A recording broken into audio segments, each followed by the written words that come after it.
निर्वर्णा पदं वाक्यमित्यास्पदचतुष्टयम् यस्याः सूक्ष्मादिभेदे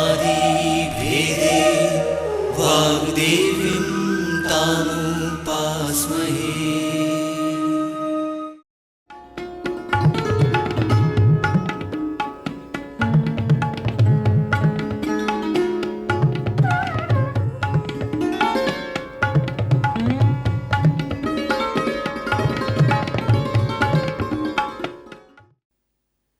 नमस्कार विद्यार्थियों, मैं डॉक्टर याचना सक्सेना मध्य प्रदेश भोज मुक्त विश्वविद्यालय भोपाल के EMPRC विभाग की ओर से आप सभी का स्वागत करती हूँ।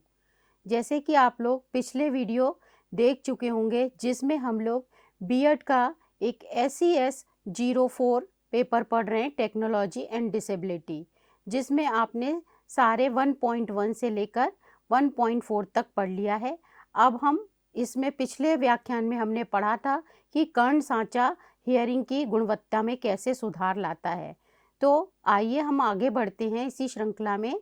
तो विद्यार्थियों, आज हमारा व्याख्यान का विषय है कि कर्ण सांचे का महत्व, देखभाल और रखरखाव कैसे किया जाए। कर्ण सांचे के बारे में अगर हम कहें तो ये कहना उचित होगा कि आपके सुनने के अनुभव को बेहतर बनाने की एक व्यापक मार्गदर्शिका है। तो विद्यार्थियों, आगे बढ़ते हैं कि इस व्याख्यान के उद्देश्य क्या हैं। ईयर मोल्ड, जिसे हम कर्ण सांचा कहते हैं, कान के मोल्ड्स के महत्व को समझेंगे हम इसमें, और इसकी सही देखभाल और रखरखाव की विधियों को जानेंगे कि किस प्रकार हम इसका रखरखाव करें। सुनने की गुणवत्ता को बनाए रखने के उपाय सीखना और मोल्ड्स की उम्र बढ़ाने के लिए सावधानियों को समझना। ये प्रेजेंटेशन इन महत्वपूर्ण प्रश्नों के उत्तर प्रदान करेगा कि कान के मोल्ड्स क्या होते हैं, कान मोल्ड्स की सही देखभाल कैसे करें और मोल्ड्स की उम्र बढ़ाने के लिए क्या क्या कदम उठाएं। कान के मोल्ड्स क्या हैं, पहले ये हम देख चुके हैं, पहले भी हम पढ़ चुके हैं विद्यार्थियों, लेकिन एक बार शॉर्ट में हम थोड़ा सा जान लेते हैं कि कान के मोल्ड्स कस्टम निर्मित उपकरण होते हैं जो सीधे कान के नहर में फिट होते हैं। ये हेयरिंग एड के साथ मिलकर काम करते हैं या कान की बाहरी शोर से बचाते हैं। तो कहने का तात्पर्य ये है कि ये कस्टमाइज्ड हैं, क्योंकि जैसे जैसे जिस व्यक्ति के कान की शेप अलग अलग होती है उसी तरह से कान के मोल्ड्स को भी तैयार किया जाता है। व्यक्तिगत फिट, हर व्यक्ति के कान की आकृति अलग होती है, जैसा अभी हमने बताया आपको, इसलिए मोल्ड भी विशिष्ट रूप से डिज़ाइन किए जाते हैं। मोल्ड को बनाने के लिए जो हम ईयर मोल्ड बनाते हैं उनमें किन किन सामग्रियों का उपयोग करते हैं, जैसा कि हम ये पहले भी जान चुके हैं कि कर्ण सांचा सिलिकॉन, एक्रिलिक और विनाइल से बना हुआ होता है। कर्ण सांचे का महत्व क्या है कि ये बेहतर ध्वनि संचरण करता है, मतलब आवाज़ को बेहतर बनाता है। जिस प्रकार से हम अपने मोबाइल की देख रेख के लिए उस पर कवर चढ़ाते हैं, उसी तरह से हियरिंग एड को सुरक्षित रखने के लिए हम कर्ण सांचे का प्रयोग करते हैं, जो कि ध्वनि के संचरण को बेहतर बनाता है। मोल्ड ध्वनि को सीधे कान तक पहुंचाकर सुनने वाले उपकरणों के प्रदर्शन को बढ़ाता है। ये सुनने के अनुभव को बेहतर बनाने के लिए एक महत्वपूर्ण घटक है। अगर कोई पायलट, कोई म्यूजिशियन या संगीतकार और निर्माण श्रमिकों जैसे पेशेवरों के लिए मोल्ड हानिकारक शोर से कान की रक्षा करते हैं। हम ये कह सकते हैं कि अगर कोई पायलट को बाहर की ध्वनि सुनाई दे तो उसका जो वो अपना ये हवाई जहाज चला रहा है वो अनियंत्रित हो सकता है। ऐसी दशा में ये मोल्ड उसके लिए कारगर सिद्ध होते हैं। सही फिटिंग ये सुनिश्चित करती है कि मोल्ड आरामदायक हो और इष्टतम प्रदर्शन प्रदान करने वाला होना चाहिए। अगर हम कर्ण सांचे की फिटिंग सही से करा लेते हैं और वो आरामदायक रहती है तो हम एक बेहतर प्रदर्शन या डेमोन्स्ट्रेशन बहुत अच्छा दे सकते हैं। दैनिक देखभाल के लिए जरूरी कदम हम किस तरह से कर्ण सांचे की देखभाल करें, तो उसके लिए हम कैसे कैसे कदम उठाएं। सबसे पहले मुलायम कपड़े से पोंछें। हर दिन मोल्ड को कान से निकालते समय किसी मुलायम या सूखे कपड़े से इसको अवश्य पोंछ लें। और मोम और नमी हटाएं। मोल्ड के छिद्रों में जो मोल्ड है उसके छोटे छोटे छेद होते हैं, उनको हम अच्छी तरह से सावधानी से हटाते चलें, जिससे सुनने की क्षमता कम ना हो। देखभाल में सावधानियां, इन गलतियों से बचें। जब भी हम कभी ईयर मोल्ड को साफ कर रहे हों तो तेज या नुकीली उपकरण को मोम हटाने से बचें, इससे मोल्ड खराब हो सकता है। हियरिंग एड को पानी या किसी तरल में डुबोना मना है, केवल मोल्ड को ही धोना है। ऐसा ना करें कि हम मोल्ड सहित हियरिंग एड को डाल दें पानी में, तो हियरिंग एड खराब हो जाएगा। जैसे हम मोबाइल के कवर को साफ करते हैं तो उसको पानी से हम वॉश कर लेते हैं, ठीक उसी तरह से हम मोल्ड को भी हियरिंग एड से अलग करके उसको साफ कर सकते हैं। उपयोग के बाद बैटरी कंपार्टमेंट को खुला रखें ताकि नमी ना बने। हम ये बात हमेशा ध्यान रखें कि जब भी हम हियरिंग एड का यूज़ कर रहे हैं तो हम बैटरी कंपार्टमेंट को हमेशा खुला रखें, और नहीं तो उसमें नमी हो जाएगी और सुनने की गुणवत्ता में परेशानी आएगी।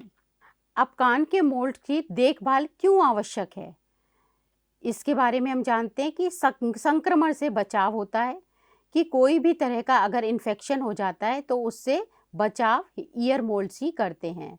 सुनने की गुणवत्ता को बनाए रखना, जो क्वालिटी है, हियरिंग क्वालिटी है, उसको ये बनाए रखते हैं। और मोल्ड की उम्र बढ़ाना, जो हियरिंग एड हम यूज़ कर रहे हैं उसकी उम्र मोल्ड की से बढ़ जाती है। बच्चों के लिए विशेष देखभाल, कान का आकार तेजी से बदलता रहता है, इसलिए ईयर मोल्ड को और हियरिंग एड को समय समय पर बदलते रहें। मोल्ड को बार बार बदलना पड़ता है क्योंकि बच्चे की कान का शेप बहुत जल्दी जल्दी बढ़ता चला जाता है।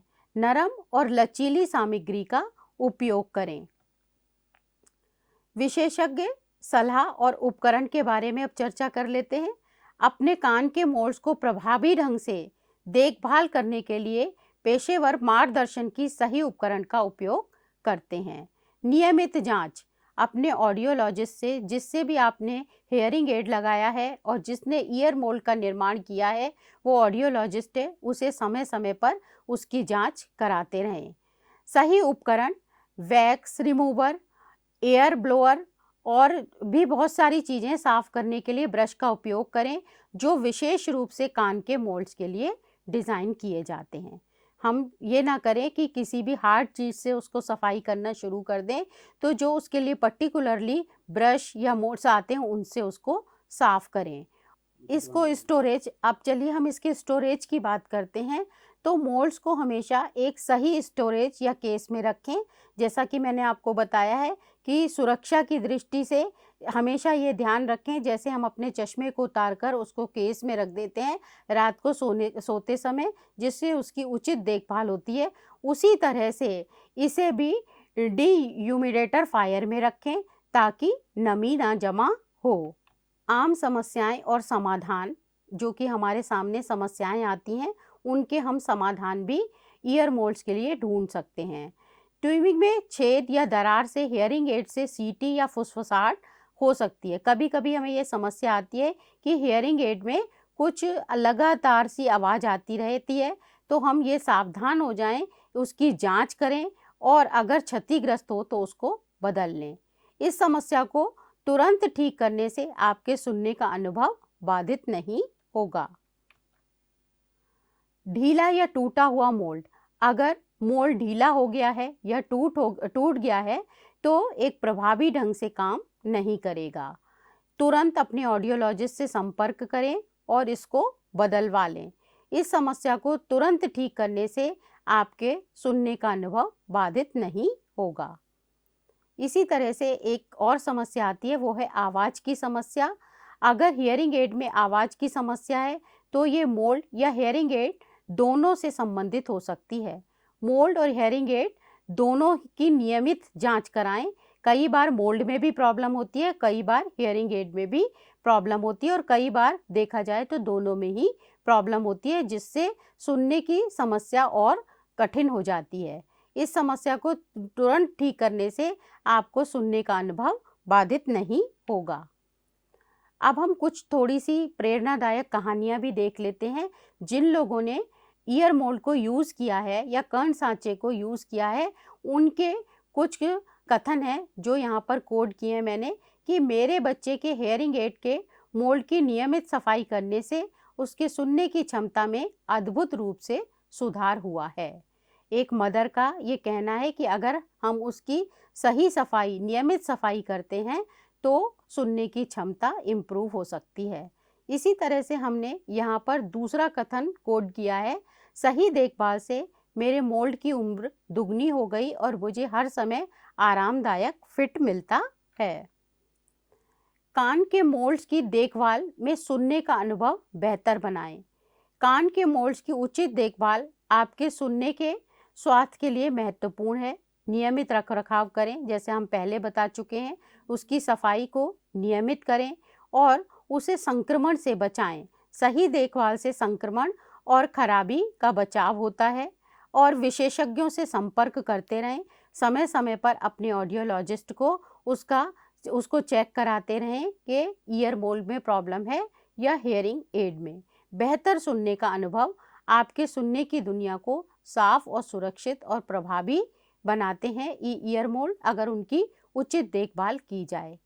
अंत में इस व्याख्यान को ख़त्म करने से पहले हम इससे जुड़े हुए कुछ सवाल, जो कि संभावित प्रश्न है, कई बार परीक्षा की दृष्टि से महत्वपूर्ण हो सकते हैं। जैसे पहला सवाल जो हमने लिया है वो है, कान के मोल्ड्स का मुख्य उद्देश्य क्या है। दूसरा प्रश्न है, कान के मोल्ड्स बनाने में कौन कौन सी सामग्री का उपयोग किया जाता है। कान के मोल्ड्स की दैनिक और साप्ताहिक देखभाल में क्या क्या शामिल है, और बच्चों के लिए कान के मोल्ड्स की विशेष देखभाल क्यों आवश्यक है। आम समस्याएं जैसा ईयर मोल्ड ढीला होना या फीडबैक आना होने पर आप क्या समाधान अपनाना चाहेंगे। इन सभी सवालों के प्रश्न आपको पूरे व्याख्यान को पढ़ने के बाद समझ में आ जाएंगे, और ये संभावित प्रश्न हैं। ये नहीं कह सकते कि हम ये निश्चित रूप से आएंगे, पर हम इनको संभावना करते हैं कि ये प्रश्न इस व्याख्यान से रिलेटेड परीक्षा की दृष्टि से उपयोगी हैं। तो आप सभी इस व्याख्यान को अच्छी तरह से ध्यान से पढ़ेंगे, समझेंगे, और किसी भी परेशानी के लिए आप हमसे संपर्क कर सकते हैं। अपने जो बॉक्स में अपने प्रश्नों को डाल सकते हैं। तो चलिए विद्यार्थियों, इसके साथ ही मैं अपनी वाणी को विराम देती हूँ और आप सभी को नमस्कार।